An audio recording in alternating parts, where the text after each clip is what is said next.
Revelation chapter 17, we hear the following.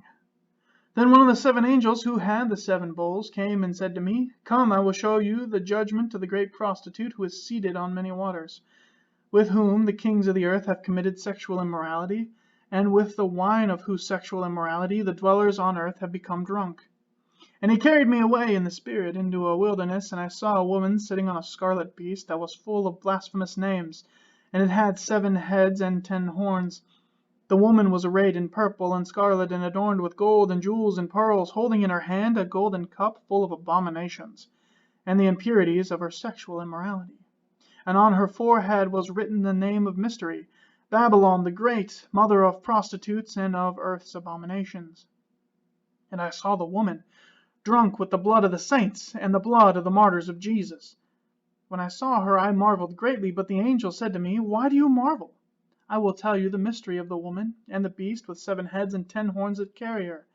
The beast that you saw was, and is not, and is about to rise from the bottomless pit and go to destruction, and the dwellers on earth whose names have been written in the book of life from the foundation of the world will marvel to see the beast, because it was, and is not, and is to come. This calls for a mind with wisdom. The 7 heads are the 7 mountains on which the woman is seated. They are also 7 kings, 5 of whom have fallen, 1 is, and the other has not yet come.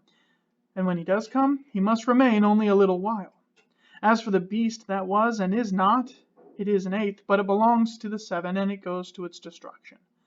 And the 10 horns that you saw are 10 kings who have not yet received royal power, but they are to receive authority as kings for 1 hour together with the beast. These are of one mind, and they hand over their power and authority to the beast. They will make war on the Lamb, and the Lamb will conquer them. For he is Lord of lords and King of kings, and those with him are called chosen and faithful.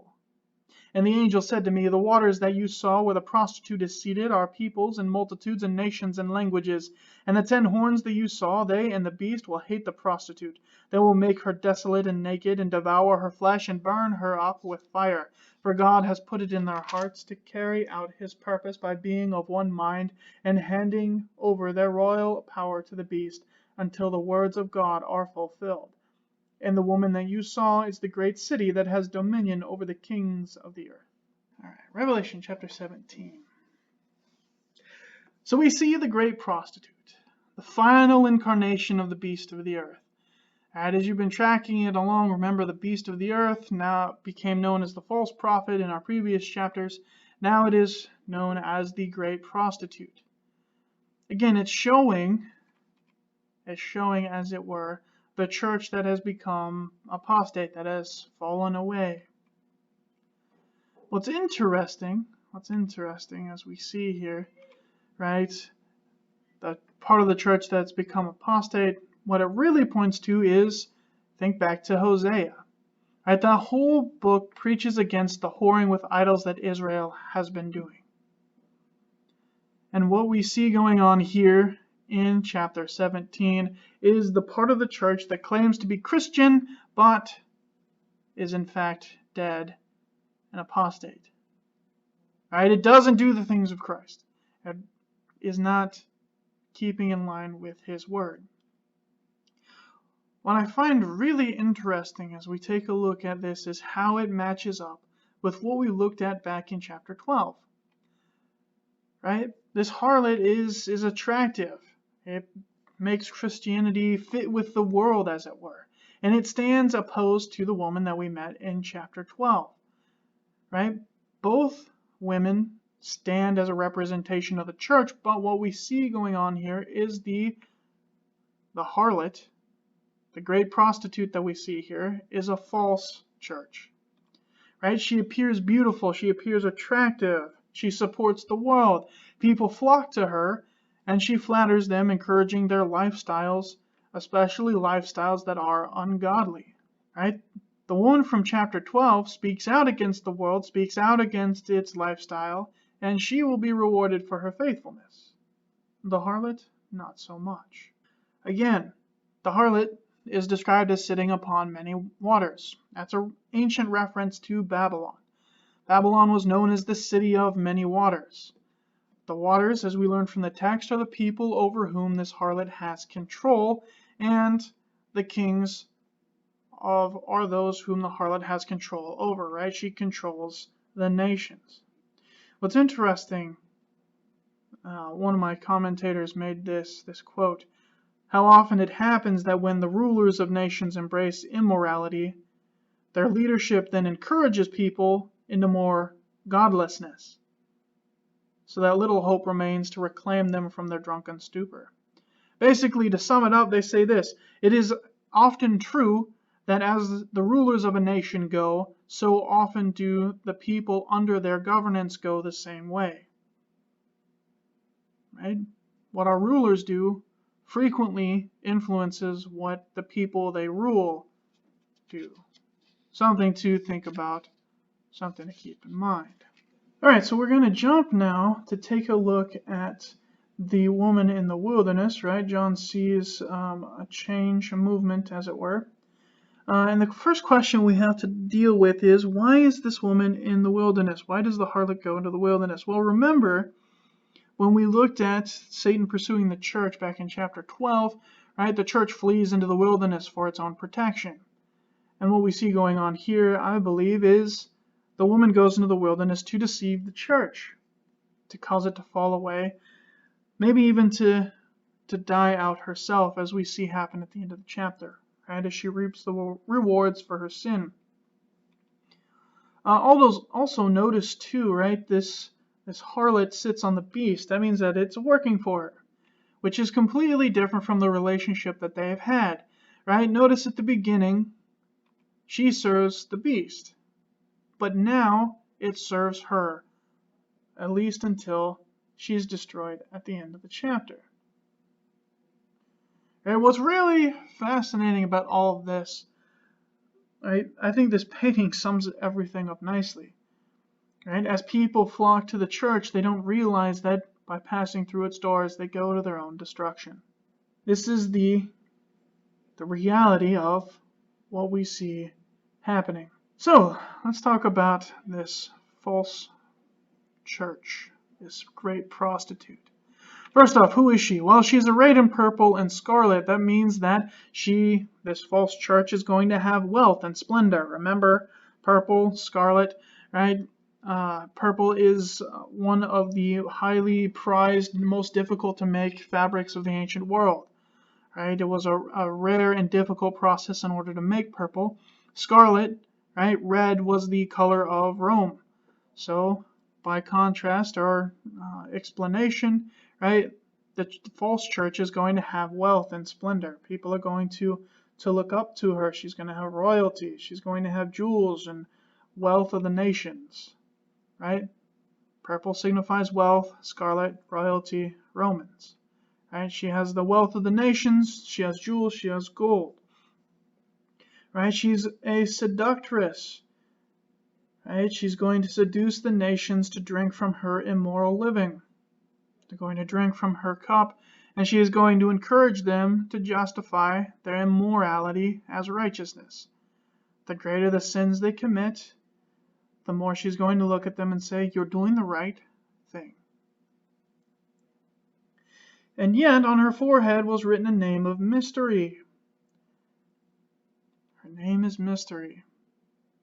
And John describes what he sees, right? Babylon the Great, the mother of prostitutes and of the earth's abominations. Again, remember, Babylon, the enemy of God's people, right?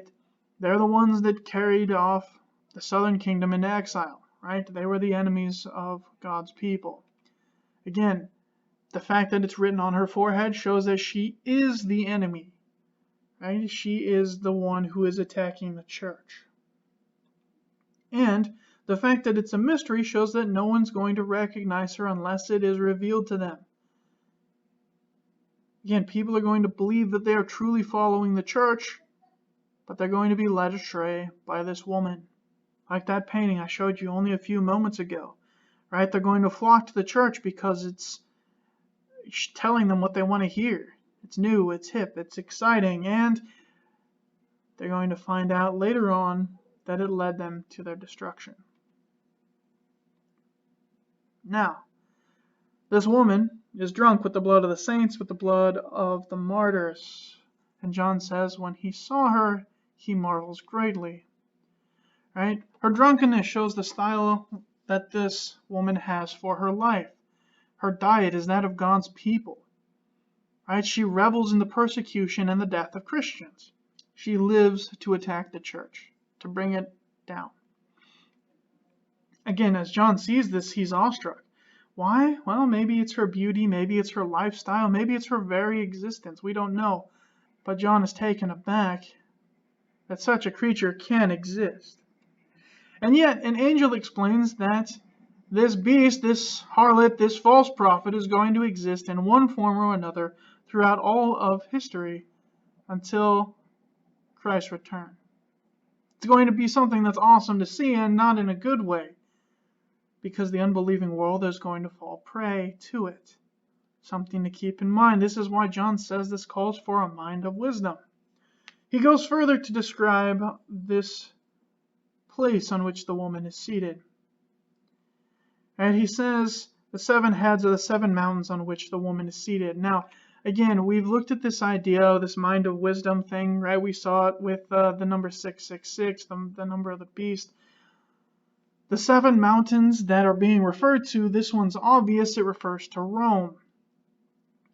What's difficult to see, though, is what these 7 mountains and these 7 kings mean for us. Right? Rome is famous for having, right, the 7 hills, 7 mountains. It's the same Greek text word here. I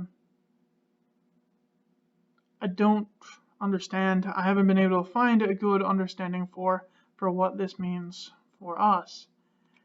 Notice also too, right? There are 7 kings, 5 have fallen, 1 is, and 1 has not yet come. And again, scholars have been debating this back and forth for centuries, right? Usually assigning the 5 kings to those of Rome.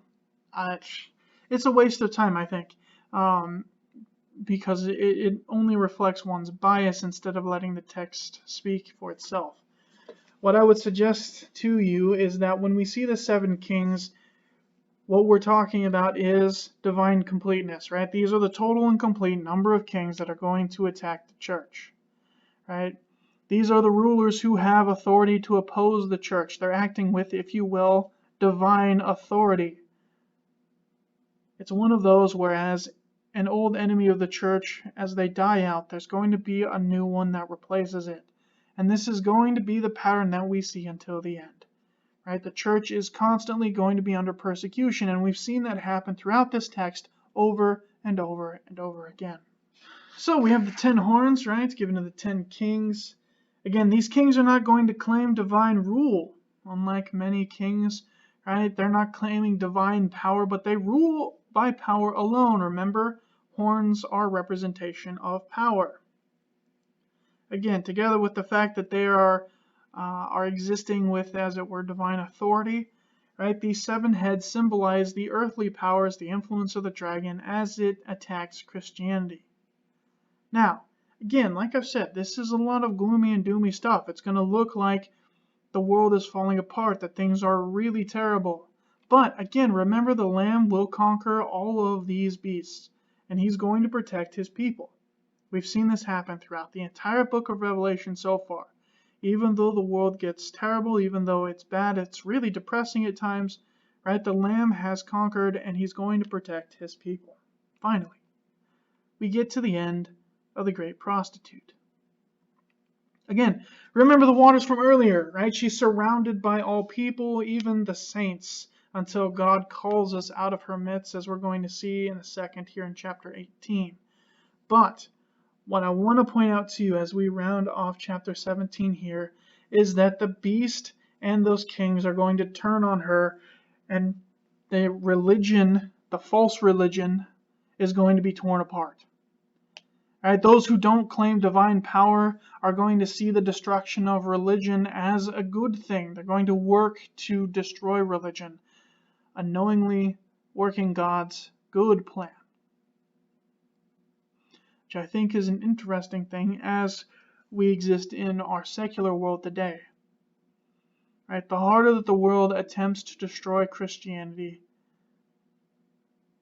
what they end up doing is tearing apart false Christianity, Something to keep in mind. As one final warning, this is the warning for us, all such cities and nations that are going to seek their own wealth and their own desires are going to be destroyed.